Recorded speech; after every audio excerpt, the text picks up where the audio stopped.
even to your own opponents. I've sat with them, kuwasikiliza maoni yao, to assess them, and from even other confidential reports, we have no doubt that the fifth president of the Republic of Kenya is no other than Raila Amolo Odinga. Our people don't want to go into opposition. Our people want to be in government. So it is for that reason that we have decided to join Azimio movement so that we can be in government with you. So we met today, tukapiga kura, it was unanimous that we all enter Azimio movement to do everything possible. We are going to look for every vote to ensure that Raila Amolo Odinga wins the majority of the votes in our region. Tunataka kikapu yake wakati ikihesabiwa kura zetu zionekane huko ikiwa mingi. Sidio? You cannot claim a part of the government if you have not contributed to that government. So we shall do our best to make sure that our contribution is round and it is heard and it is clear.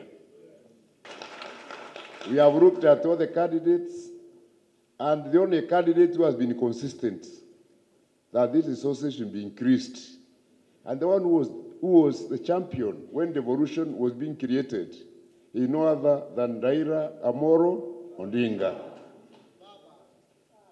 You know, even now, without us asking, he said that the shareable revenue will be increased from 15% to 35%.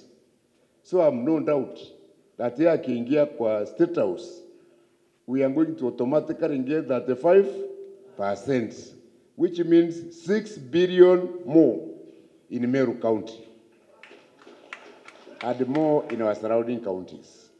So we are voting for money. We are voting for our friend to increase the money supply in our county so that we can do more things for our people. You have heard our people say, tumefunikwa na mlima. Our region feels economically neglected, economically discriminated, and although we are a very productive region with coffee, bananas, tea, milk, miraa, all these have challenges. And I have had private and public discussions with Raila Amolo Odinga, and I said he understands all this, na yeye atainua uchumi wa area yetu hii, especially in agriculture. We have many stored projects. Here in Meru County, we have 102 stored projects. Raila Amolo Odinga has that list because it was provided even to government agencies. And they said, yeah, akiingia, you make sure that all those projects are completed and new ones are started. Finally, kwa sababu tutachangia hiyo serikali ikiundwa, tungetaka kuona vijana na wasichana wetu wakiwa kwa ngazi ya juu kwa hiyo serikali. Kanateu, tulisema tungetaka kuona Mwembu akiwa kwa cheo ya juu ya hiyo serikali. Tungetaka kuona Mudharaka, Muchuka, Mwembe akiwa kwa hiyo serikali. Na sisi wa Meru hata sisi tuweko kwa serikali na watu wa Isiolo. We like proportionately, hatusemi uachane na watu wengine wa Kenya, lakini we like to our share kwa hiyo serikali which is fair to us. Sidio? Finally, I know tuna vijana wengi hapa, hata Mbas Queens, wako area hii. Sidio? Kama vijana na Mbas Queens wako, shout tusikie mko huko. Asanteni. If there's a president who is going to lift the youth of this country. It is no other than Raila Amolo Odinga. If there's a person who is going to lift the welfare of the women in this country, it is Raila Amolo. Na hata walemavu, Makarina mnajuana. Kweli walemavu wanaweza kusaulika, Makarina akiwaongoza. Raila Amolo Odinga atainua kila mtu in an inclusive way, including the PWDs. They were saying that we want mzungu kutoka, Mwafrika ashike hatamu, tupigane na adui wetu watatu makubwa. 3 big enemies: ugonjwa, ujinga na umaskini.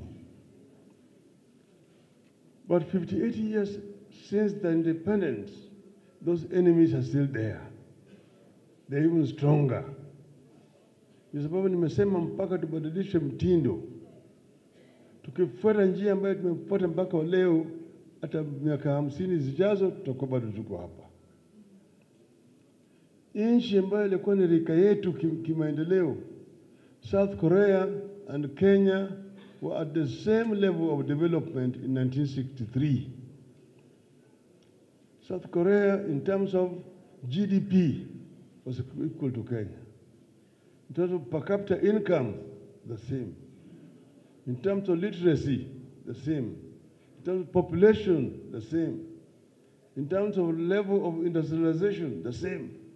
In agricultural production, the same. South Korea and Kenya. Rika ya Kenya kabisa.